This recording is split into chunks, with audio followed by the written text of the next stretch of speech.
Buenos días. Qué bueno es estar en la presencia del Señor y con un fin tan especial como justamente es el hacer memoria del Señor. Hay dos instituciones que tienen símbolos solamente en el Nuevo Testamento: la Cena del Señor y el bautismo. Pero hay una sola reunión que el Señor Jesús dejó instituida, que es la Cena del Señor. Él mismo la instituyó y dijo que la hiciéramos siempre en memoria de Él. Así que esta reunión para algunos ahora es una reunión común, una reunión que algunos la hacen una vez al año, otros cada 6 meses, otros que la hacen una vez al mes, otros cada 15 días, y nosotros la hacemos cada primer día de la semana. Desde que el movimiento de los hermanos surgió, y yo digo que surgió, porque ustedes saben que el movimiento de los hermanos no fue una escisión, no fue una revolución que alguien hizo dentro de una denominación y porque no estaban de acuerdo salieron. No. Dios movió de tal manera a algunos hombres en algunas partes del mundo para volver a la palabra de Dios, para volver a que hagamos las cosas tal como están en el modelo del Nuevo Testamento. Y que la iglesia modelo es la iglesia del Nuevo Testamento. Y volver a aquellos principios. Un grupo de esos hermanos se empezaron a reunir en casas, pocos eran, uno de un lado, otro de otro, y oraban y empezaron a abrir la Biblia. No estaban conformes con el clericalismo, catolicismo desde ya, porque la mayoría de ellos pertenecía a iglesias protestantes, pero tampoco estaban de acuerdo con el clericalismo de los protestantes. Y querían volver al culto simple, sencillo del Nuevo Testamento, donde todo creyente tuviera parte como cuerpo de Cristo, donde cada creyente fuese un verdadero sacerdote y donde las reuniones no tuviesen por anticipado una liturgia determinada y repetida constantemente, domingo tras domingo, o mes tras mes, etcétera, etcétera, sino que hubiese libertad del espíritu en los cultos y en las reuniones. Hoy, queridos míos, hay muchos grupos evangélicos que están siendo bendecidos por aquel despertar de los hermanos que volvieron a esta simplicidad y no un culto con boato ni túnicas, ni cosas por el estilo, sino cultos simples, sencillos.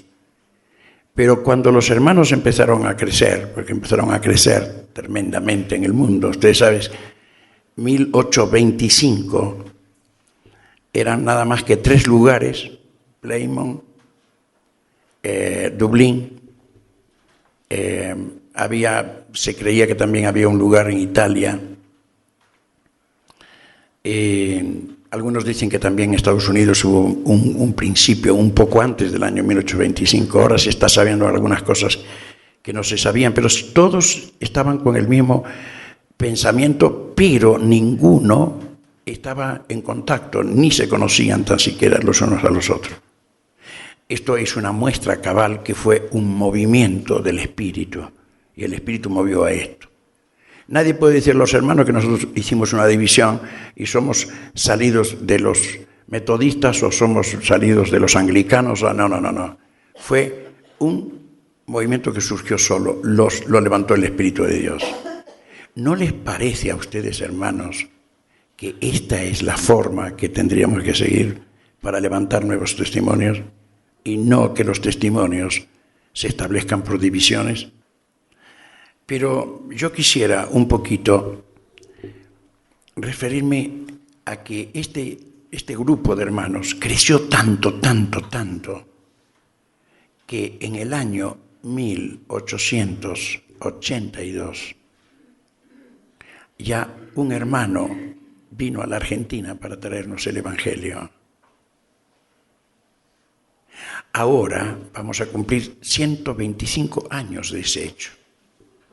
Y se va a celebrar justamente en Buenos Aires, para la fiesta del 12 de octubre, se van a celebrar este 125 aniversario, una conferencia misionera, que van a venir hermanos justamente de sus lugares. Van a venir hermanos de Inglaterra, de Escocia, y de Canadá, de Estados Unidos, y hermanos de otros lugares.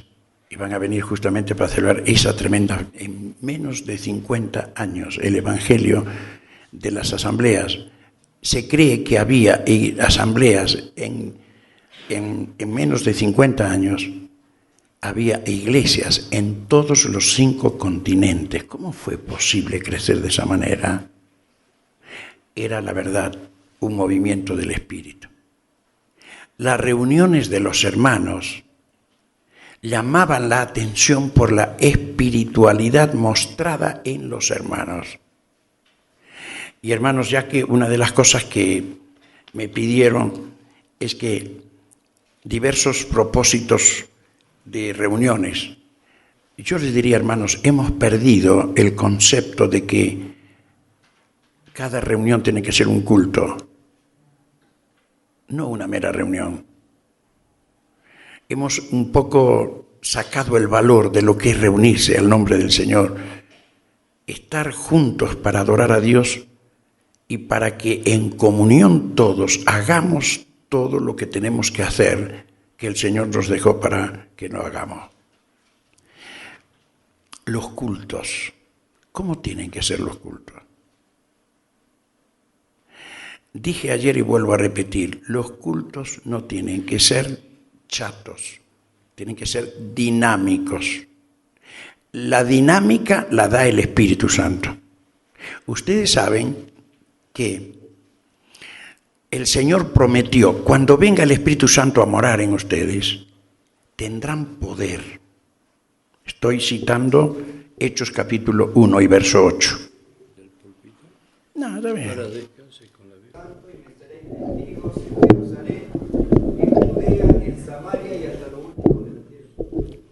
En toda Judea. Porque Judea no era toda una comarca. Era una parte de Palestina, o sea, de la parte que tenían los judíos en ese tiempo. Y la tenían solamente porque una parte la habían perdido. Una parte era Samaria y eso estaba en poder de los samaritanos. Y esa parte de los samaritanos estaba ligada con el reino de Asiria. Después estaba la parte de Galilea, pero noten qué importante, dice, pero recibiréis poder cuando haya venido sobre vosotros el Espíritu Santo y me seréis testigos en Jerusalén, en toda Judea, pero no dejó a Samaria de costado. En Samaria y hasta lo último de la tierra. ¿Qué es ese poder? Ese poder es dinamis. Muchas veces ustedes habrán predicado, hermanos, que el Evangelio es poder de Dios para salvación a todo el que cree, y han seguramente dicho, porque lo hemos escuchado aún de misioneros extranjeros, que el Evangelio es poder, es dinamita de Dios. Y saben ustedes que eso es una barbaridad. La dinamita destruye. La palabra es dinamis. Recibiréis poder, dinamis, y dinamis no viene de dinamita, porque la dinamita ni tan siquiera se conocía en ese tiempo, porque es un descubrimiento chino y fue muchos años después. La dinamis viene de dínamo. ¿Y qué hace un dínamo? Genera corriente, genera poder eléctrico desde ya.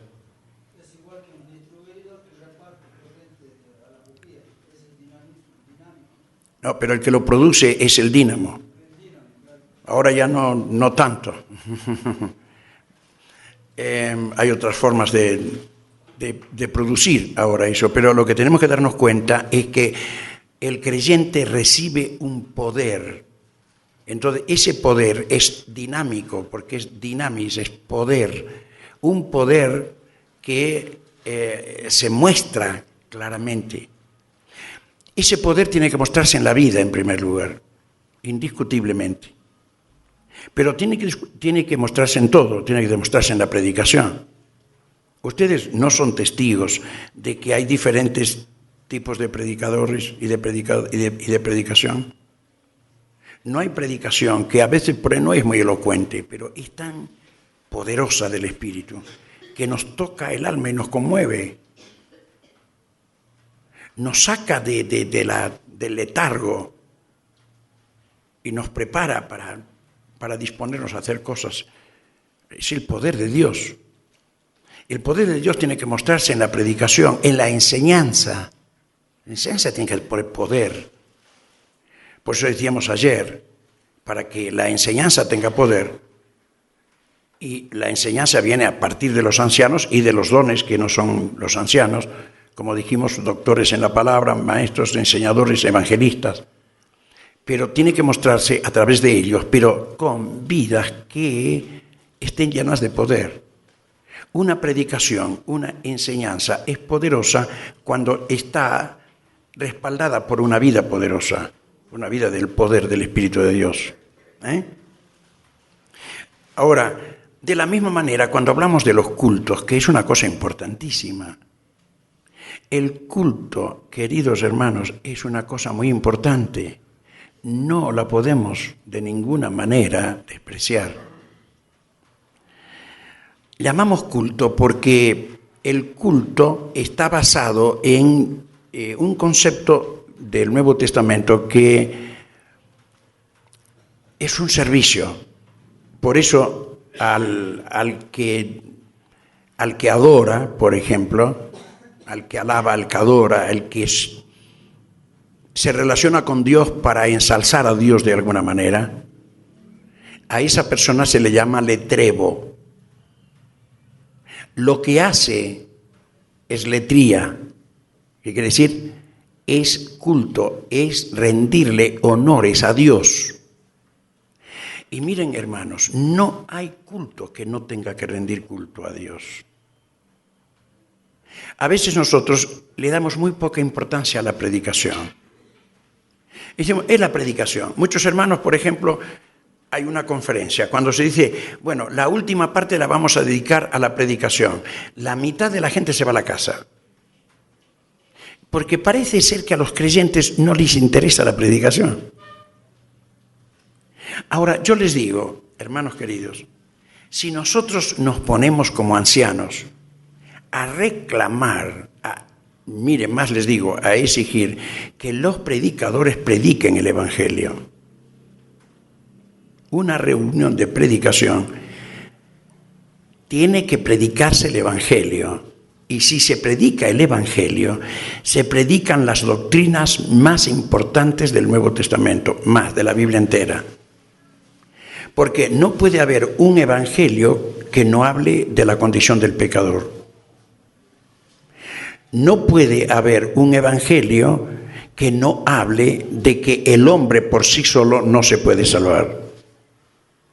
No puede predicarse un evangelio que sea aparte de la obra y de la persona de Jesucristo. Vuelvo a repetir, de la obra y de la persona de Jesucristo, porque ustedes saben que la obra y la persona de Jesucristo hacen toda una unidad. Alguien pudo haber muerto igual que Cristo en la cruz y murieron 2 ladrones, pero ellos no salvaron a nadie. ¿Por qué? Porque lo que salvaba allí era lo que se hizo, la cruz, pero por la persona que moría. Si no hubiera muerto Cristo en la cruz y hubiera sepultado y fuese resucitado, directamente cualquier otro hombre que muriera, aunque fuera el más grande de todos los hombres, directamente los hombres estaríamos igual en nuestros delitos y pecados. Entonces, queridos míos, hay que predicar a la persona del Señor Jesucristo. ¿Y qué es la persona de Jesucristo? Es Dios. Se hizo hombre, Pero cuando se hizo hombre, hay que predicar que Él nació santo, puro, inmaculado. No hubo nunca pecado en Él. El pecado nunca jamás le hizo mella. Por eso pudo morir por los pecadores. Por eso la Biblia dice, el justo murió por nosotros, los injustos, para llevarnos a Dios. Queridos hermanos, el Evangelio contiene las verdades más profundas de la Biblia. Toda reunión tiene que ser un culto, y eso tenemos que verlo. Entonces, ¿cómo hacemos los cultos? ¿Cómo tienen que hacer los cultos? Tienen que ser dinámicos. Pero, ojo, no tienen que caer en la chabacanería. Y, queridos jóvenes, les digo una cosa. Hoy, la mayoría de las iglesias, la mayoría de los cultos los dirigen los jóvenes. Preséntense bien. Preséntense en público bien. Si tienen corbata o no tienen corbata, no importa, pero no se presenten con una simple chomba de cualquier manera, con vaquero. Preséntense bien. Porque saben que como el culto es importante, la gente le saca mérito e importancia al culto por las personas que lo dirigen y que lo conducen. De la misma manera, pierde valor el culto. ¿Saben cuándo pierde valor el culto? Pierde valor el culto cuando no le damos calidad. Tenemos que darle calidad cuando cantamos. Tenemos que darle calidad cuando ministramos o cuando predicamos. Cuando dirigimos. Tenemos que darle calidad al culto. Entonces, no hay que pelearse por quién está dirigiendo el culto. ¿Me entendieron, hermano? Toda la congregación tendría que estar diciendo, el que mejor dirige el culto es fulano de tal y el segundo fulano de tal. Nunca hay que pensar siempre en una persona. Siempre tiene que haber pluralidad en todas las cosas. En todos los servicios de la Iglesia del Señor siempre es bueno que haya pluralidad. La escuela dominical tiene 5 clases, tiene 4 clases, tiene 6 clases. De acuerdo a como sea, a cuantas haya, no es bueno que esté el maestro solo, siempre que tenga un segundo, y que por lo menos en la presencia del maestro que está dando la clase, que el ayudante que está ahí dé por lo menos una clase cada mes, en la presencia del otro.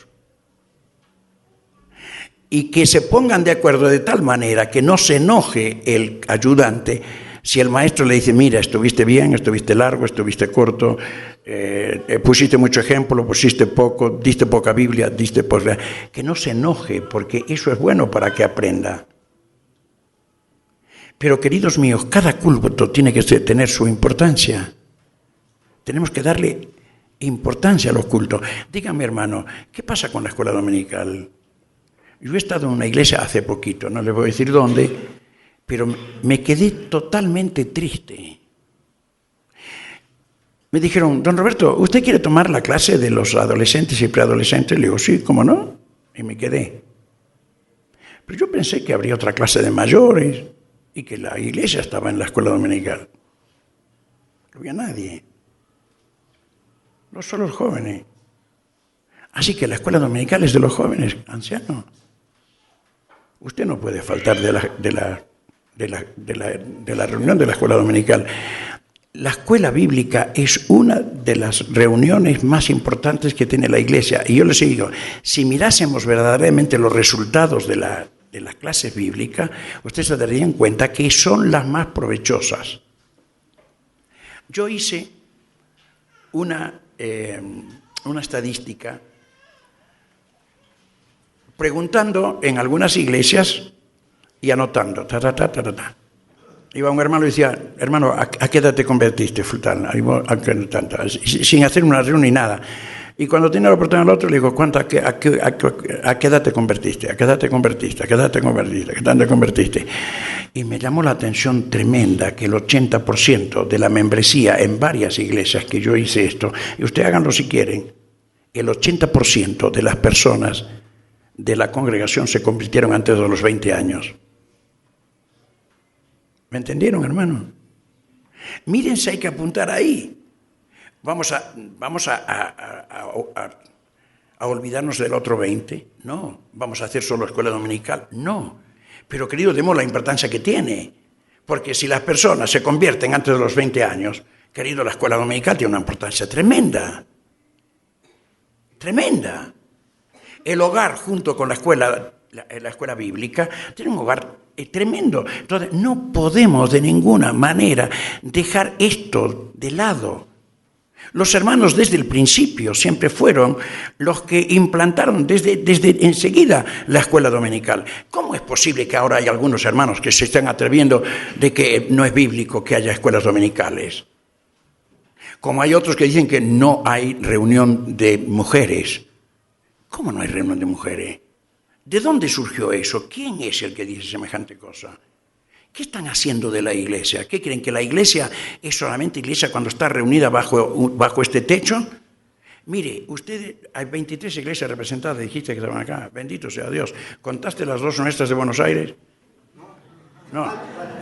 25 entonces. Así que estamos 20, bueno, pero él dijo bien, porque él dijo 23 iglesias de la Puna. Ajá. Está bien, nosotros no estamos en la Puna, estamos cero sobre el nivel del mar. Por eso tenemos la humedad que tenemos, que el agua no sale por los poros. Y cuando venimos aquí, nos pasa un poco de rato y ya tenemos la garganta seca. Por eso permanentemente agua, y tráiganme agua.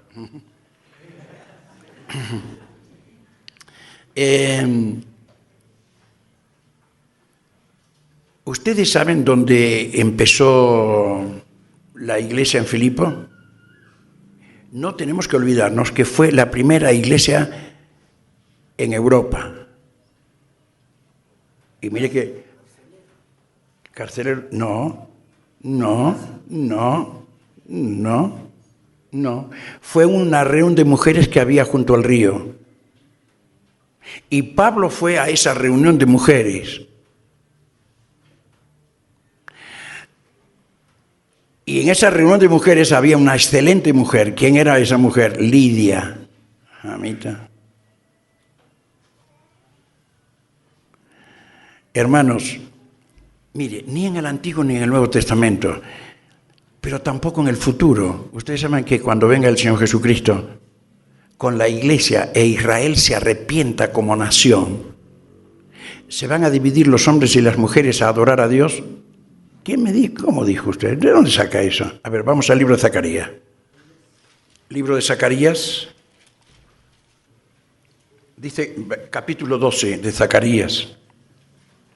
En aquel día, es al fin de la tribulación, antes de establecerse el reino milenial, cuando Israel reconocerá al Mesías como tal. Ustedes saben que yo tengo muchas incógnitas para el cielo. ¿Ustedes tienen incógnitas? Interrogantes. ¿Se atreve usted a tener interrogantes? Sí, ¿por qué no? ¿Cuál es el problema? Hay tantas cosas que no sé que quiero saber. Y una de las cosas que quiero saber, ¿a qué no sabe cuál es? Dos discípulos, el día de la resurrección, iban a Emmaús. Y alguien se acerca a ellos. ¿Quién era? El Señor Jesús. ¿Se acuerdan?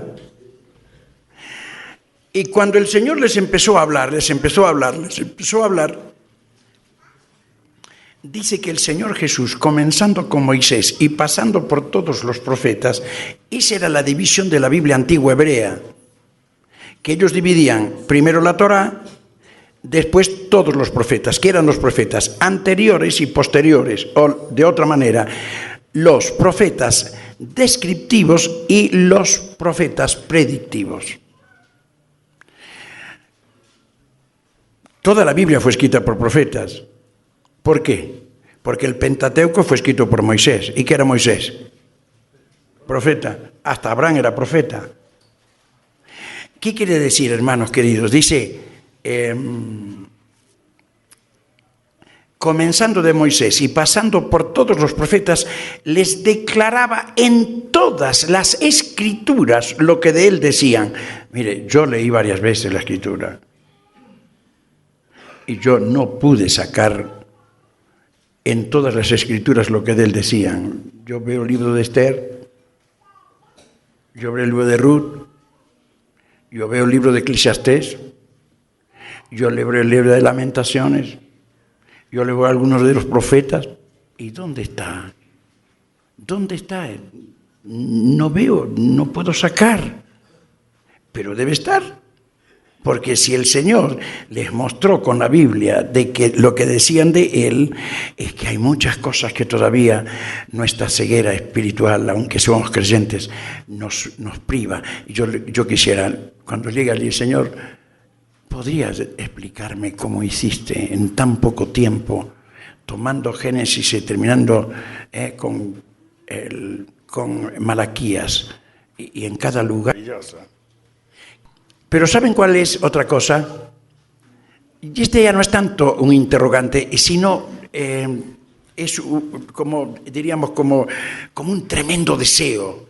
Tengo un tremendo deseo de que venga el Señor, que pase todo lo que pasa, el tribunal de Cristo y todo, y después ya venir con Cristo a la tierra y ver a Israel arrepentido, el resto de Israel, el residuo de Israel, el Israel convertido durante toda la tribulación, y ver cómo van al Señor y hacen lo que dice el libro de Zacarías.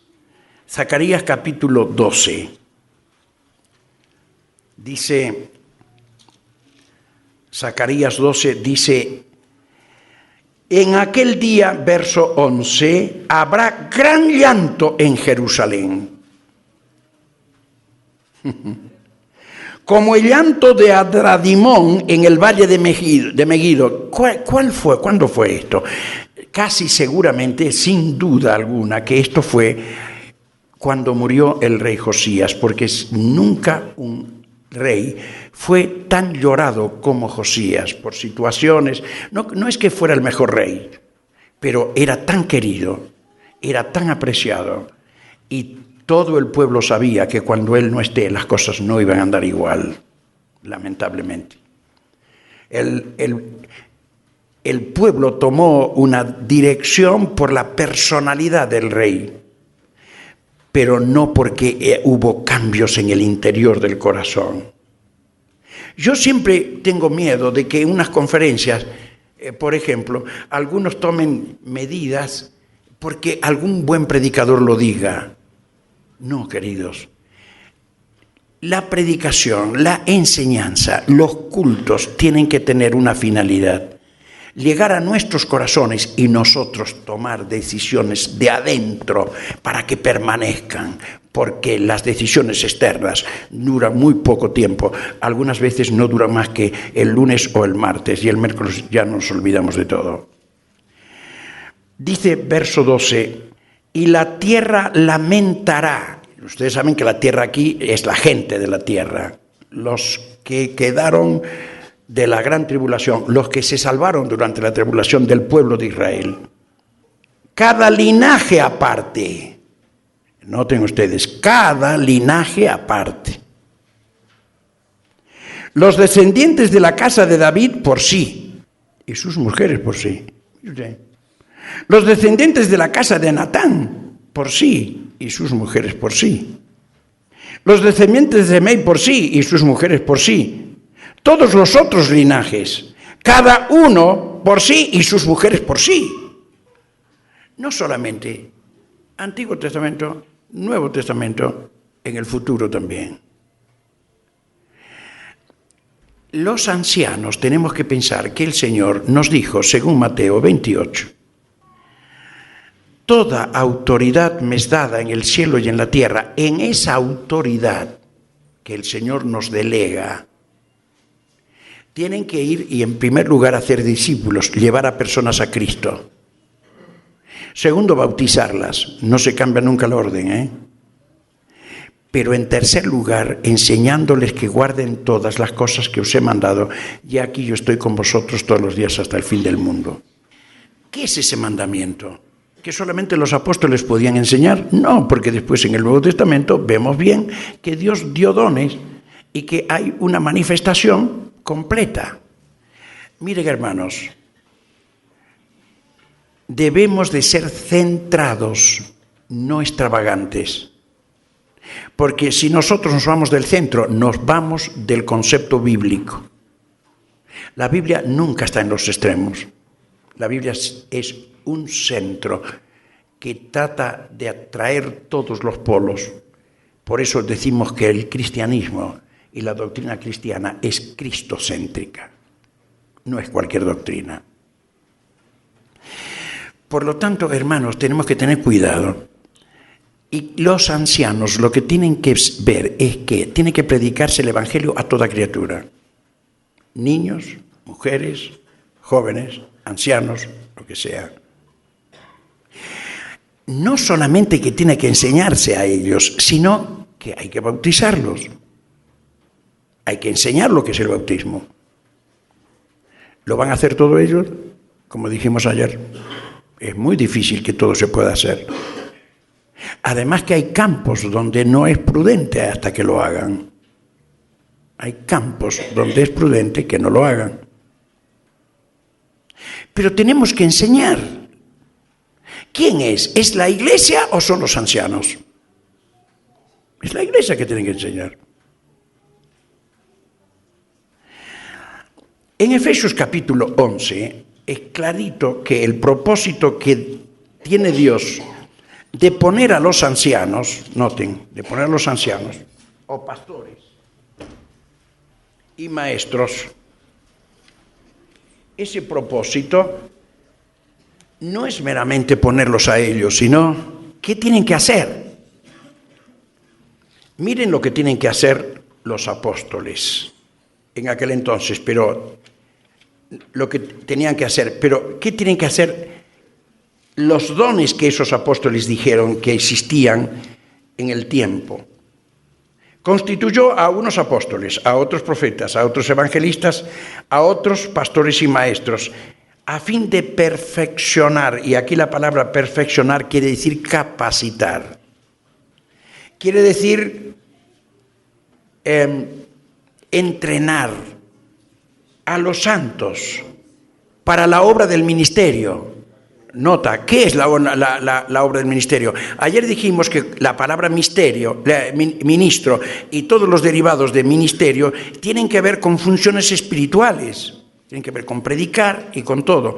Ahora, nos dice aquí directamente que los dones que fueron dados, primero los apóstoles, ellos tenían que dejar las bases sentadas y los profetas. Venían después los evangelistas, llevan el evangelio a todos los lugares. Es la obra de extensión. Los pastores y maestros, ¿qué tienen que hacer? Es preparar a la congregación. Noten ustedes. Equipar, todo es lo que significa ese vocablo. Perfeccionar es capacitar, equipar, entrenar. Todo es lo que dice este verbo en el original. Dice a los santos para la obra del ministerio, para la edificación del cuerpo de Cristo, hasta que todos lleguen a la unidad de la fe y del conocimiento del Hijo de Dios, a un varón perfecto, a la medida de la estatura de la plenitud de Cristo. ¿Y qué más? A ver, vamos a 2 Timoteo. 2 Timoteo y el capítulo 2. Tú pues, hijo mío, esfuérzate. Y les repito, hago un poco de explicación del texto. Esta palabra esfuérzate es una forma de traducir, pero hay otras formas de traducirla, porque la palabra original se puede traducir por lo menos de 6 maneras, y según el contexto se traduce. Pero no tiene el contexto aquí del esfuerzo humano, sino del fortalecimiento. Acá lo que quiere decir es: tú pues, hijo mío, fortalécete en la gracia que es en Cristo Jesús. Otra vez volvemos a la palabra fortaleza, poder. dinamis, que tiene que haber en los cultos. Dice, lo que has oído de mí ante muchos testigos, esto encarga a hombres fieles que sean idóneos para enseñar también a otros. Noten ustedes, miren la cadena. Pablo le está diciendo a Timoteo, lo que has oído de mí ante muchos testigos, lo que yo te enseñé a ti, tú ahora tienes que traspasarlo a otros, para que esos otros los transmitan a otros. ¿Por qué? Porque, queridos, la obra es tremenda y grande, tremenda y grande. Yo sé que viene por el lado de los exclusivistas, porque hay mucho material de los exclusivistas que está dentro de las iglesias, y yo no digo que es malo, pero en algunas cosas orienta mal. Y es que dicen que a las mujeres no les es permitido enseñar y no pueden enseñar ni tan siquiera entre ellas. Si es así, hermanos queridos, Felipe tenía 3 hijas doncellas que profetizaban. ¿Qué quiere decir? Que hablaban, que enseñaban la palabra. ¿Y a quién le enseñaban? ¿A los varones? No. Porque dice, no, a los varones no. ¿A quién le enseñaban? A las mujeres. ¿Por qué no a las mujeres? Ahora, Pablo cuando fue a Filipos y vio a esa reunión de mujeres, dijo, bueno, sí, ahora se convierten, pero a partir de ahora no hay más reuniones. Lo hubiera dicho si eso estuviera mal. Seguramente que la reunión de mujeres siguió, ¿por qué no tenía que seguir? Ahora, dígame una cosa, nosotros podemos estar en contra de una cosa que trajo tanta bendición a la obra. ¿Sería tan mala la reunión de mujeres cuando tanto provecho trajo a la obra del Señor? ¿Qué les parece? Ahora, una cosa que le vuelvo a repetir, y queridas hermanas, permítame que les hable con respeto. Las reuniones de las hermanas tienen que estar dirigidas por hermanas que merezcan la confianza de los ancianos. Porque en una reunión de hermanas no se pueden cuestionar cosas de la iglesia. Deben de predicar lo que corresponde a la edificación del hogar, a la edificación de la familia. No son reuniones como hay muchas ahora, donde se meten a dilucidar cosas que tienen que ser de la iglesia y que tienen que trazarlas los varones en presencia de hombres y mujeres y no de grupos. Por lo tanto, las mujeres tienen que ocuparse de ¿qué? De traer a otras y evangelizarlas. Y como dice Tito, capítulo 2, que las mujeres mayores entrenen, esa es la manera, que entrenen a las mujeres más jóvenes a que sean amantes de sus hijos y de sus esposos. Don Roberto, usted dijo amantes, y esa es la traducción más correcta. Usted sabe que lo más grande que puede tener una mujer es tener enamorado siempre al esposo. Si la esposa siempre tiene enamorado al esposo, el esposo no va a mirar nunca a otra mujer. Y a veces hay muchas formas, y las mujeres mayores saben, tienen que decirle a las menores cómo les encanta a los hombres las cosas. Tienen que decirle cuál es la mejor comida, qué le gusta mejor, cómo se hace, cómo hay que estar preparado cuando viene el marido. No recibas al marido con una cara larga. Viene de su problema, de sus problemas de trabajo, viene a la casa y cara larga. ¿Qué quisiste comer? No, también no pude hacer nada, pues estuve muy ocupada. No, mira, tienen que aprender las damas y los varones y todo a poner orden en la vida. Si muchas cosas te ocuparon el lugar de atender a tu esposo cuando viene a comer o cuando viene a todo y no lo atiendes correctamente, sabes que pusiste cosas en primer lugar que tenían que estar en segundo o tercer lugar. Nunca te equivoques en dar prioridad a lo que tiene valor. Muchas mujeres agarran la mano a la cabeza porque el esposo se le fue, porque nunca lo atendieron con cariño, nunca le dieron amor, pero en la oficina donde estaba, las mujeres allá lo devoraban. pero ustedes en la casa, en lugar de atenderlo como amantes, verdaderas, como mujeres que aman de veras y que están enamoradas de sus maridos, los trataron con aspereza o cualquier cosa por el estilo. Y de la misma manera digo a los hombres, pero ¿cómo tenemos que hacer? Hermanos queridos, tengan mucho cuidado en parar la obra de Dios por miedos. Algunos me dijeron a mí, don Roberto, es que a veces las reuniones de mujeres son puro chimentero, puro chimenterío. Querido mío, hay que corregirlo. Hay que corregirlo. ¿Por qué tiene que ser chimenterío? ¿Para qué están los ancianos? Cuando sepa directamente, el anciano no tiene su esposa, no puede faltar a una reunión de mujeres, ahí tiene que estar. Y tiene que informarlo al marido, si hay chimento, y no se tienen que enojar las demás. La mujer del anciano tiene todo el derecho, ni el anciano decía, mira, se está convirtiendo la reunión en un chismerío. Y entonces los ancianos llaman a las hermanas, venga. ¿Qué están haciendo? Ese no es el propósito es este y este. Cumplan esto, porque si ustedes van a hacer una reunión para chismerío, lamentablemente, o cambiamos a las personas que están dirigiendo la reunión de mujeres, que tengamos más confianza, o si no, directamente, hasta en algún caso habría que decir, hasta que esto no cambie, no hay reunión. Porque no puede ser que se tuerza el propósito de ningún culto, sea de lo que fuera en la congregación.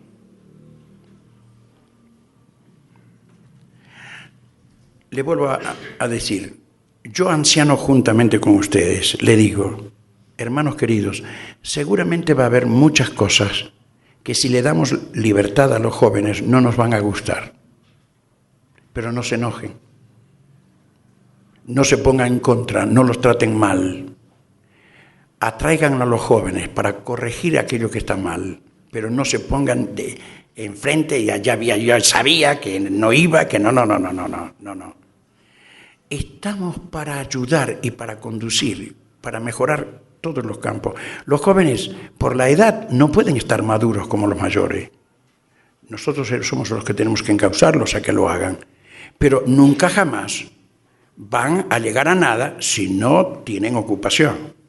Si no les damos lugar, directamente nunca van. Si no toman lugar, ¿cómo se van a perfeccionar? Uno se va perfeccionando en la tarea, en la labor. ¿Usted trabaja dónde? ¿A quién trabaja en el campo? A ver, ¿quién levante la mano que trabaja en el campo? A ver, ¿quién trabaja en el campo? Venga, a ver, ¿qué hacen? Papa, cebolla, ¿qué más? Ah, pastor de cordero, mira. Bueno. Dígame una cosa, ¿cuándo empezó usted? ¿A qué edad empezó? Bueno, supóngase, digamos, para un tiempo cuando ya tenía conciencia y todo, 15 años. Dígame ¿usted sabe hoy igual que cuando tenía 15 años? ¿Y sabe igual hoy o sabe más? ¿Es mejor pastor hoy o cuando empezó? Ah, hoy sabe más. Hoy sabe más. ¿Y por qué sabe más? Y porque estuvo toda la vida ahí de pastor y aprendió, ¿cómo? Pastoreando. Dígame, ¿usted es anciano sobrevividor? Sí. ¿Cuántos años hace que es sobrevividor? 15 años. Bueno, ¿usted es exactamente igual sobrevividor que hace 15 años? No. ¿Qué pasó? He aprendido mucho. Y las pruebas. Y aprendió como anciano. Noten ustedes, aprendió como anciano. ¿Por qué? Porque empezó a funcionar de anciano. Se perfecciona de anciano estando de anciano. Si estuviera afuera, no. ¿Sabe cómo se perfecciona de afuera? Criticando a los ancianos. Poniendo el dedo, sin hacer nada y sin saber lo difícil que es la tarea. Pero cuando está adentro, ya no están así. Se aprende adentro. Queridos ancianos, ¿cómo quieren que aprendan los jóvenes? ¿Cómo quieren que maduren? ¿Cómo quieren que se perfeccionen? ¿Cómo quieren que se capaciten? Hay que darles lugar. Hay que darles lugar. Hay que llenarlos de actividades. Pero estar ahí, controlando, viendo para que las cosas se hagan bien. No tengan miedo a la juventud. La juventud es un divino tesoro, ¿o no? ¿qué hogar no se alegra cuando tiene 5, 4, 3 hijos ahí? ¿Cómo alegran la casa, no es cierto? Qué difícil nos es. Yo doy gracias a Dios que yo tuve 3 hijos y el hijo se quedó con nosotros y vive arriba y tuvo 2 nietos, están ahí y siempre nos alegran la vida. Pero mira, si se hubieran casado todos, se fueran todos lejos y hubiéramos estado yo y mi esposa solo. Más ahora, no estaría yo hoy aquí.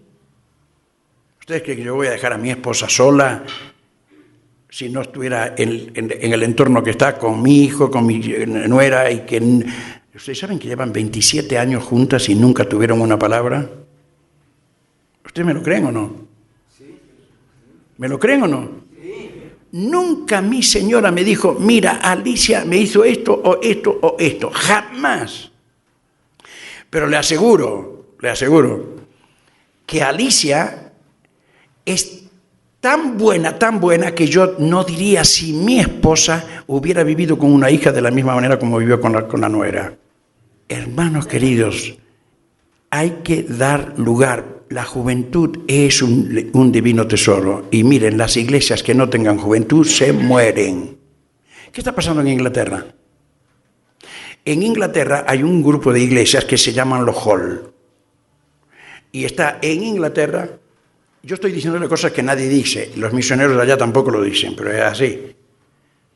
Hay un grupo de iglesias que se llaman los Hall, que están en Inglaterra, están en Irlanda, están en Escocia, están en Nueva York, están en Canadá, están en Nueva Zelanda y yo no sé si están en Australia. Los Hall son exactamente o parecidos a los exclusivistas. Son un grupo de las asambleas nuestras que son... Miren, es difícil encontrar una iglesia en esos lugares que haya jóvenes. No hay un joven. ¿Y por qué? Porque siempre con lo mismo, no música, no reunión de jóvenes, no nada. ¿Y dónde están los jóvenes ahora? Ahora están llorando. No saben qué hacer para ver cómo traer a la juventud. Pero, queridos míos, ustedes saben que hoy no se gana la juventud. Hay que empezar por los niños, hacer el grupo de preadolescentes, mantener el grupo de adolescentes para que haya juventud. Y si no, no lo hay. Así que, hermanos queridos, perdónenme, ustedes saben que yo no soy ningún aguasfiestas. Yo no soy ningún manga ancha, ustedes lo saben, si no, no me hubieran invitado. Pero lo único que les pido es que tenemos que ubicarnos, porque, queridos, si nosotros no cuidamos a la juventud y no la conducimos y no estamos en comunión perfecta con ellos, dándoles lugar en los cultos. No tengan miedo a los coros. ¿Por qué no se controla? Ahí está el cancionero. Se puede hacer un cancionero 3 veces más grande que ese. ¿Por qué tienen que cantarse solo himnos si hace más de 60 o 70 años que no se cambia el himnario? En 70 años nadie fue capaz de hacer una poesía y ponerle música. Es una barbaridad. Entonces, de esas canciones hay que buscar las mejores, pero mezclemos, como yo le dije a los jóvenes, se lo vuelvo a repetir, en todo lugar le digo, canten cánticos y las dos cosas, porque no se puede perder la historia de la música y del canto, no se puede perder, porque tiene un valor incalculable, incalculable. Ese acervo que hemos recibido no lo podemos perder de ninguna manera. Les digo, si hubiera músicos que sepan música bien, que conozcan bien música, hasta pueden hacer arreglos en los himnos. Y yo les aseguro que hay muchos himnos que con un pequeño arreglito, lo menos que parece es un himno de hace 400 años, parece un himno de hoy. Y entonces todo cambia. Todo cambia. Perdónenme que trato este tema como no lo suelo tratar, lo estoy tratando muy prácticamente. Yo podría hacer esto hecho en una forma teológicamente y podría hasta demostrarles a ustedes que la música no es un invento, sino es algo que trae el hombre en sí mismo. La música sale del hombre, porque el canto tiene todas las notas musicales. Todas las enfermedades. Lo único que hace la música es que las ordena, las pone, y entonces por ahí nosotros no nos equivocamos, porque cuando están grabadas, cuando están puestas ahí, y la tocamos exactamente. Cuando yo estoy cantando, yo estaba viendo en la Cena del Señor, que algunos en lugar de empezar el himno con fa, lo empezaban con do, etcétera, etcétera. Empezábamos con cualquier nota y estaba incorrecta, porque algunos no llegaban, otros esto, y cuando no llegaban le damos cualquier tono al canto. Es indispensable la música. Ahora, yo les digo una cosa, yo soy enamorado de la música, pero lo que les digo una cosa, queridos jóvenes, yo no quiero una música que anule el canto, porque lo importante es el canto. La música tiene que ser un acompañante del canto y que lo conduzca, que lo guíe, para que se cante bien. ¿Entiende? Eso es importante. Porque la música salió de aquí. Si yo lo que sale de aquí lo tengo ahí, después anulo el canto, anulo lo importante. Además, que la música no me va a dar la letra. En la letra está el tema. En la letra está el mensaje de la palabra de Dios. Por eso decimos, debe haber y debería de haber la gente que en todos los lugares, y yo creo que lo vamos a conseguir, para ver si podemos hacer 100 o 200 canciones directamente, nuevas, donde haya poetas que las escriban, haya poetas que las corrijan y haya hermanos de doctrina que puedan ver si hay algo que está fuera de la doctrina y que la encamine. Y después otros que le pongan música. Y ahí también, en ese sentido, hay muchos que pongan música, pero otros también que revisen la música, porque no toda música actual es adecuada para el culto. Queridos jóvenes, no toda música es adecuada para el culto. Mire, si nosotros nos vamos a los extremos, también le vamos a dar la razón a aquellos que dicen no hay que cantar, no hay que tocar música. No, debemos de tocar la mejor música, la que nos eleve. Los músicos tienen que pensar, a ver, ¿qué tengo que hacer? ¿Qué tengo que elevar en los creyentes? ¿Tengo que elevar el espíritu o tengo que elevar la carne? Bueno, ustedes saben bien cómo se puede levantar el espíritu o cómo se puede levantar la carne. Le mandamos un tango y podemos bailar todo tango, ¿o no? Pero le cantamos otra música directamente que no tenga una inclinación a lo sexual y directamente nos empieza a elevar.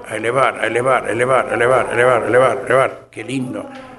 Cuando una canción nos eleva, nos lleva a Dios, nos introduce en el santuario de Dios, en el lugar santísimo. Qué bárbaro esas canciones, así, bueno, eso es lo que hay que buscar. Y ustedes me dirán, ¿y con qué música? Díganos músicas.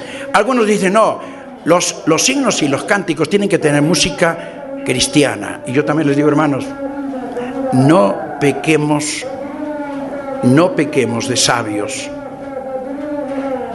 pero tampoco tenemos que ser ignorantes. No hay música. ¿Estamos de acuerdo? No hay una fabricación de una música que se denomine cristiana.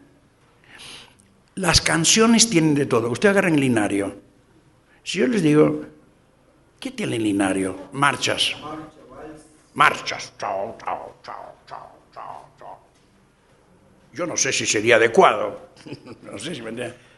Pero tenemos signos de la cena que tienen la música de himnos nacionales de otros países. Abba Padre, te adoramos. A nuestro Padre Dios. Himno alemán e himno inglés. Pero sin cortarle nada. Está correcto ahí. ¿Usted le parece que es correcto? Yo a esos dos himnos le cambiaría la música ya. Y no los cantaría más con esa música. Cualquiera que pase por ahí que sabe que es el himno nacional dice, mira, estos son ingleses o alemanes. Están cantando el himno nacional o el himno inglés. Y no es que tengamos nada ni contra los alemanes ni contra los ingleses, y el himno nacional es de ellos, pero ese himno es el himno de la nación, no es el himno, no es la música para cantar una canción evangélica.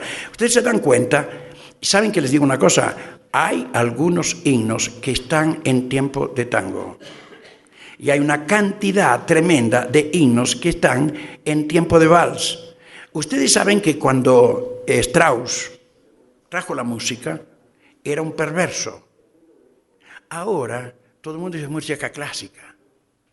Entonces era perversa, ahora es clásica. Ahora es la música que todo el mundo quiere escuchar. Pero yo les digo una cosa. Ustedes, cuando están en la oficina, ustedes saben que lo mejor que hay es que en la oficina haya música, mientras usted trabaja. ¿Pero qué música? ¿Qué música? La música funcional, que se llama, que usted no percibe nada, sino percibe un tono suave, que no se le va a que aquel cantor, aquel otro, no se viene nada a la mente, sino que escucha eso como si lo planchara, como si lo estuviera planchando, ¿no es cierto? Bueno, quiere decir, ustedes ven que los himnos tienen de todo.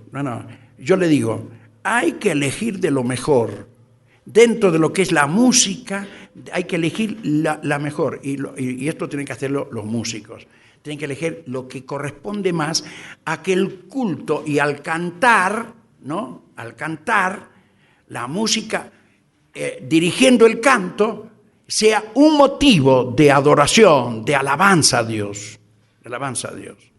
Por lo tanto, creo, hermanos, que no sé cómo estamos con el tiempo. ¿Estamos bien? Yo diría acá, sobre este tema, preguntas, porque digamos que esto es como si fuera un taller, ¿es cierto? Hermano, aquí en la zona, o sea, culturalmente, a veces los hermanos dicen, por ejemplo, a mí me escuchan cantar un carnavalito, un guaynito, con el ritmo, y dicen, no canten, hermano, porque eso es del mundo, pero sin embargo, todos los cánticos que cantan los hermanos son guaynitos, son todos moviditos. Entonces, es porque algo cultural, algo de la zona. Claro, lo que pasa es que cuando uno canta algo que no es identificable fácilmente, es una cosa. Cuando uno canta algo que es más identificable, bueno, llama un poco más la atención. Por eso a veces los ancianos dicen, no, pero mira, él canta el carnavalito, taratatata, y bueno, cualquiera que está afuera. Pero yo les digo, yo no de ninguna manera desecharía en la República Argentina la buena música folclórica para cantar canciones. Yo no la desecharía. Yo no diría ni carnavalito ni nada, porque yo no soy técnico. Yo no vengo acá para decirles qué música sí, qué músicas no. Yo diría que eso tenemos que buscar las personas adecuadas, que tengan conocimiento y que tengan espiritualidad. Las dos cosas, no una ni otra. Que tengan espiritualidad y que ellos elijan. Pero yo, por lo menos bíblicamente, yo no desecharía ninguna. Porque ustedes saben con qué están cantados los salmos. Con música judía. Y si usted ve cantar un salmo y ven cantar una canción judía, es el mismo tono. Ustedes saben que ellos tienen solamente dos tiempos. Por eso la música oriental es un poco apática. ¿Cierto? Es tran, tran, tran, tran, tran, tran, tran, tran, tran, tran. Nosotros tenemos 4 tiempos, así que tenemos el doble. Ellos tienen 2 solamente. Pero si usted ve los salmos, cantaba cualquiera, algo que no fuera salmo, y es la misma forma de cantar. Es el mismo tono, es la misma cosa. Entonces, querido, si traemos el acervo del Antiguo Testamento, tenemos los salmos cantados con instrumentos musicales. Y ustedes no se olviden que ayer leímos en segundo libro de Crónicas, capítulo 29, donde Dios mandó esos instrumentos. Y saben que entre los instrumentos estaba el címbalo. ¿Y qué es el címbalo? Claro, es parecido a lo que hoy es la batería. No creo que es tan fuerte, pero era de ese tipo, ¿no es cierto? Y ellos tenían su música. Y no había mucha diferencia. Esta música es para los salmos y esta música es para las canciones judías. No, era muy parecida. Por lo tanto, le digo, acá hay que elegir lo mejor, pero centrarnos en este punto. Bueno, ¿alguna otra pregunta? Los que estén en discordia, díganlo nomás. Yo no me voy a enojar porque otro opine diferente. Y no piense que voy a ser enemigo suyo. Y aunque usted se ponga enemigo mío, yo de usted no voy a ser enemigo. Yo le voy a seguir dando un abrazo, piénselo. Yo respeto que otros tengan otra opinión. No me importa que tengan otra opinión. Pero aquí estamos hablando del bien de la obra, no de mi opinión. Si mi opinión va a perjudicar la obra, yo tengo que bajar los decibeles, hermanos. Por encima de nosotros está la obra de Dios. Muy bien. No, si este tema está bien, vamos a otra cosa. Había una cosa aquí que habla de deportes, recreación, deportes. Yo sé, hermanos, que por mucho tiempo, se nos prohibió deportes. Yo viví en una época cuando se me prohibió entrar en deporte, me lo digo. ¿En qué estaba basado? En un texto de la palabra de Dios. 1 Timoteo, capítulo 4. Sí. Quitaré de mí, dice Dios, la multitud de tus cantares, pues no escucharé los armonías de tus instrumentos. Eso dice solo música. No, pero ahí ayer lo expliqué ayer. ¿Usted estuvo ayer cuando yo lo expliqué? Cuando yo lo expliqué, le dije que el problema no era el instrumento. No era el tiempo de él, era en qué contexto estaba eso. Eso no estaba en el culto. Eso lo hacían en sus casas. Ellos vivían en sus casas, se habían apoderado de la riqueza, tenían a los pobres directamente esclavizados, cuando Israel tenía que ser una nación que mostraría una clase media en todo sentido y no había ricos ni pobres. Pero sin embargo, llegó un momento que la maldad fue tanta y que ellos se asentaban en sus cojines a escuchar de la mejor música para hacer extravagancias. El instrumento puede ser bueno o malo, hermano. ¿Cómo se llama? David tuvo el arpa y podía tocar salmos, pero cualquier persona puede tocar el arpa hoy y tocar rock. ¿Es mala el arpa? No, es mal el uso. Y ahí el problema de Amós es el uso que se le estaba dando. O sea, lo hacían en banquetes, lo hacían en orgías que tenían que ver con sexualidad, una cantidad de cosas. Lea bien todo el capítulo, hermano. Y va a ver que todo el contexto apunta a que lo hacían en lugares que no eran y que estaban haciendo cosas fuera de lo correcto. Extravagancias estaban haciendo. Como si alguno de ustedes tiene mucho dinero, se juntan en su casa y empiezan a bailar y a hacer todo. Bueno, ese era el problema. Entonces ahí, no, eso no se hace. Entonces el profeta tiene que decirle, ¿qué están haciendo de los instrumentos? ¿Qué están haciendo? Están haciendo, en lugar de ser elementos para el bien, están usándolos para el mal, para la lujuria y para el pecado. Dios nunca se desmiente. No puede decir Dios en Primera Crónicas, ¿no es cierto? En Primera Crónicas, en los días de David, no puede decir que esos instrumentos venían como mandamiento de Dios y ahora diga que eso es malo. Dios nunca se contradice. Entonces, lo que se está contradiciendo son los usos, cómo se usa. Ese es el problema. Yo soy el primero en decir, ojo, cómo se usa la música y cómo se usan los instrumentos. Bueno, yo les voy a decir ahora con relación a los deportes. Y les puedo decir por experiencia mía, mi papá se convirtió en Argentina, volvimos a España y a mí no me dejaban ni jugar la pelota. Sí, y mi padre fue bastante centrado. Pero ¿saben qué? Yo cuando vine grande y cuando dijo yo voy a formar mi hogar y cuando ya iba a plantear a mis hijos, dice yo voy a voy a seguir el ejemplo de mi padre en todo lo grande que mi padre me enseñó. Pero saben que algunas cosas no voy a seguir de mi padre. Y una de esas cosas es esa. La rigidez en cosas mal interpretadas. ¿Por qué? Miren lo que dice capítulo 4 de 1 Timoteo, verso 7. Desecha las fábulas profanas y de viejas, ejercítate en la piedad. Ahora, yo quiero, hermanos, que ustedes, para interpretar un pasaje de la Escritura, siempre hay que tomar el contexto. ¿De qué está hablando? No podemos de ninguna manera introducir. Y el párrafo que tenemos en cuestión empieza en el versículo 6. Si esto enseñas a los hermanos, serás buen ministro de Jesucristo, nutrido con las palabras de la fe y de la buena doctrina que has seguido. Está hablando de la doctrina, de la enseñanza, de la forma como tiene que conducirse. Dice, desecha las fábulas profanas y de viejas, ejercítate para la piedad. Nota, está hablando de la piedad, está hablando de la enseñanza. Ahora dice, ¿por qué el ejercicio corporal?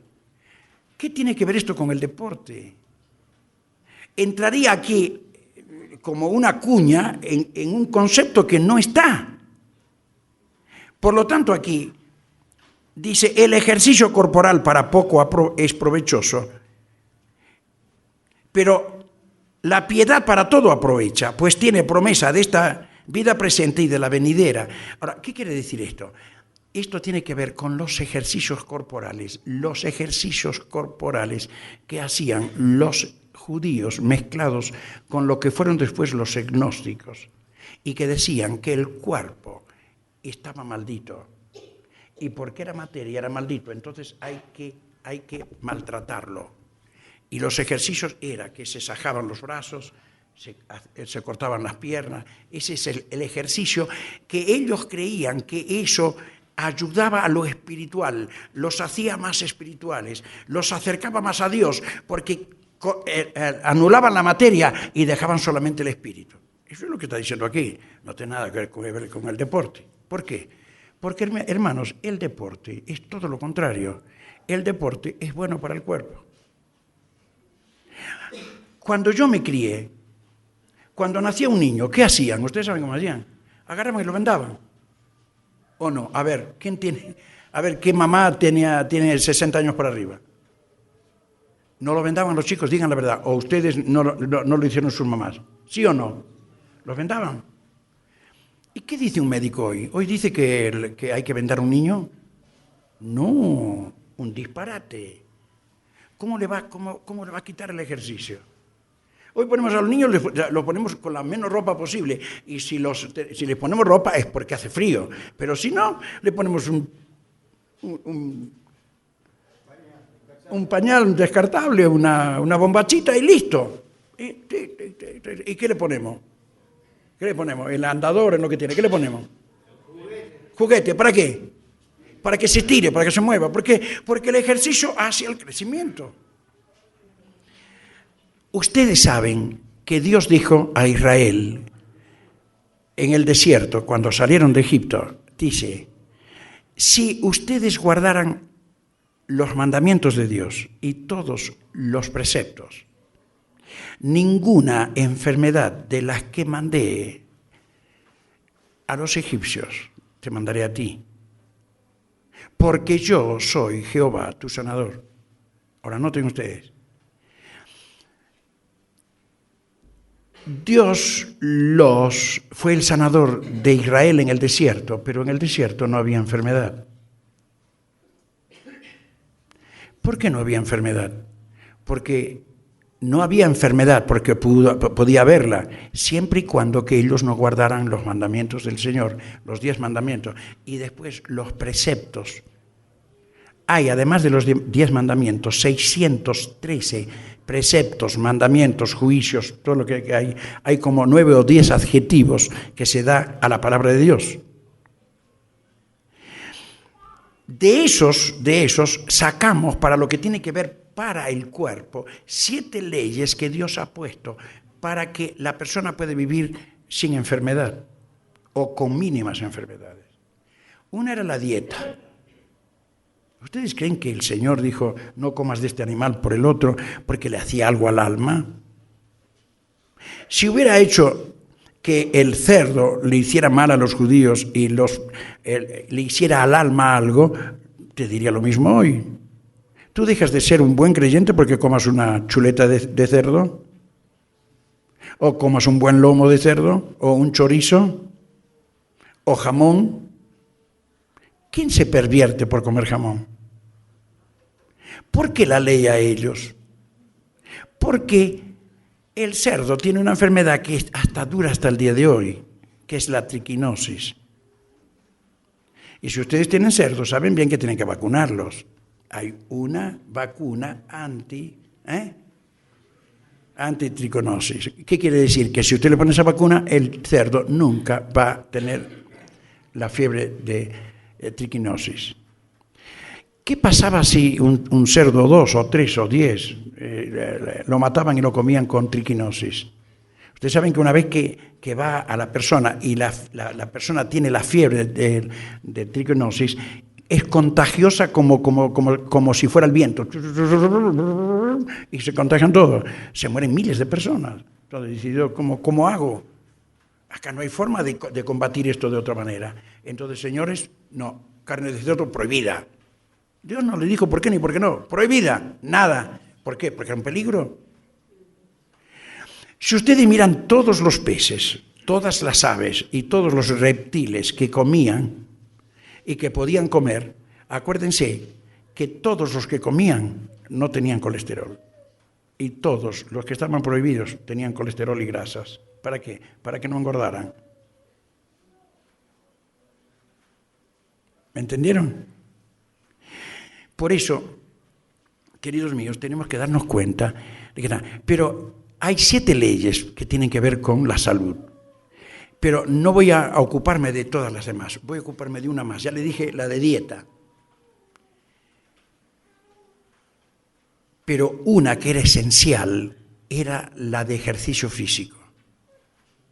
¿Ejercicio físico? ¿Que me va a decir que estaba el fútbol en el Antiguo Testamento? No. ¿Que estaba el vóley? No. ¿Cómo hacían ejercicio físico los judíos? Todo judío tenía que subir a Jerusalén, por lo menos, ¿cuántas veces al año? 4. Y en esas 4, ellos tenían que hacer las 7 fiestas solemnes que todo israelita tenía que compartir. Israel era un pueblo, y es, hasta el día de hoy, lo que tiene todavía hoy es menos, era muy chico en territorio. Cualquiera podía ir. No iban en tren, no había. No habían en coche, no había. Menos avión.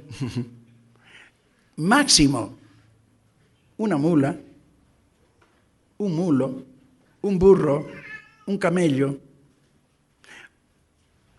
una carrocita, un carro que no era muy habitual, no era lo más habitual para ir de un lado al otro, pero la mayoría de la gente iba a eso, ponía la comida ahí arriba y si iba alguna mujer embarazada o muy anciana, o si no, con niños, los ponían arriba de pero todos los demás tenían que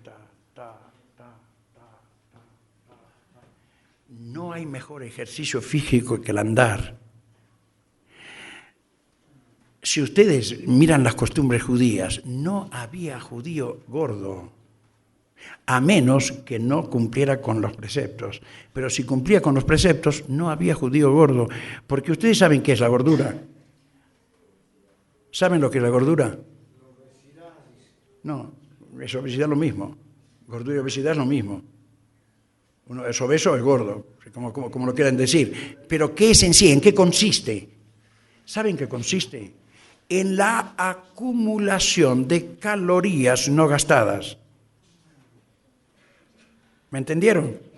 Si ustedes ahora van a almorzar o vamos a almorzar y ustedes se comen 1500 calorías y estamos acá sentados, lamentablemente ustedes no van a consumir las 1.500 calorías. Así que no le llame la atención que si pasa de las calorías, que tiene que, de 1.900 calorías, para que no engorde una persona, no tiene que pasar de 1.900 calorías. Si usted pasa de las 1.900 calorías y está como está aquí, y yo le digo menos todavía, porque acá no estamos haciendo ningún ejercicio, directamente usted acumula gordura y seguramente no le llama la atención que usted cuando va, si se pesa 1 kilo más o 1,5 kilos más o 2. Si estuviera en el campo y estuviera trabajando usted, tal vez hubiera comido más que comió, pero no va a engordar 1,5 kilos. ¿Por qué? Porque usted consumió más calorías de las que comió. Cuando uno consume más calorías de las que come, adelgaza. Usted mira, ahí piensa, esta persona cada vez está más delgada.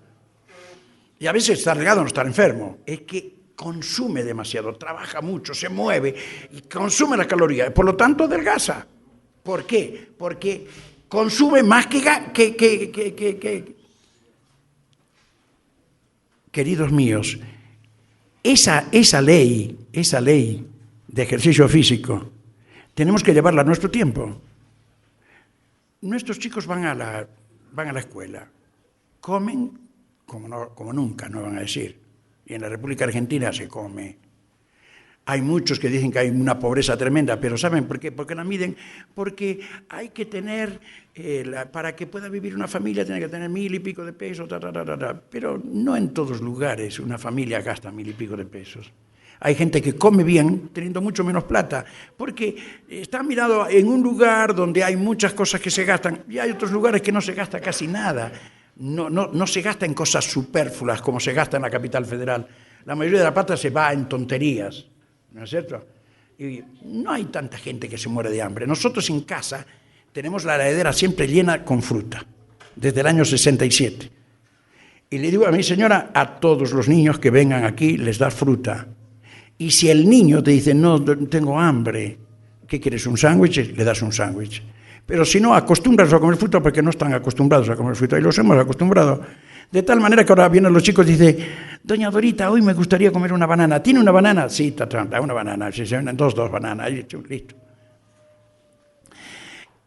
Queridos, ¿saben que de un tiempo a esta parte casi no vienen los chicos a la puerta? No vienen los chicos. Antes venían 10, 8, 6, 15, todos los días. Ahora viene uno por día, cada 2 o 3 días aparecen. ¿Qué es lo que quiere decir? ¿Qué están comiendo en la casa? Tienen comida. Y el chico que no tiene comida no va a pedir, porque el chico es más sabio que los grandes. No pide por pedir, pide cuando necesita. Así que, queridos míos, en la República Argentina hoy, el chico al colegio, comen bien, indiscutiblemente, si no hace ejercicio físico, va a engordar. ¿Ustedes saben la cantidad, el porcentaje de chicos de 15 años para abajo que ya son obesos en la República Argentina? Enorme. ¿Por qué? Porque comen mucho y no gastan nada. Indiscutiblemente. Ahora, ¿qué van a hacer? Yo diría que cada iglesia tendría que ver la forma de tener un lugar. No se llame la atención, nosotros tenemos atrás de la iglesia un gimnasio. Y allí todos los viernes van los chicos de la iglesia y los del anexo y los chicos que van a la escuela dominical y allí juegan al fútbol de 5, allí juegan al vóley, allí juegan al handball, allí juegan al... todo lo que quiera, y corren y están 2, 3 horas, Cuando van, ¿qué se habrán comido? Qué sé yo, 2.000 o 3.000 calorías. Dele de comer después lo que quiera. Además, que el propósito no es solamente que jueguen y que gasten las calorías, es de juntarlos y que estén juntos. Y el viernes, cuando todo el mundo va al boliche, los chicos no, los chicos están ahí y de ahí los llevamos a cada casa y quedan en la casa. Y mientras estuvieron ahí se le dio una porción de la Biblia y se le explicó la palabra de Dios. Se le predicó el Evangelio si había alguno que no era creyente. Y muchos se convierten, y muchos se edifican, y ahí se hace el grupo. Y queridos míos, eso es una bendición.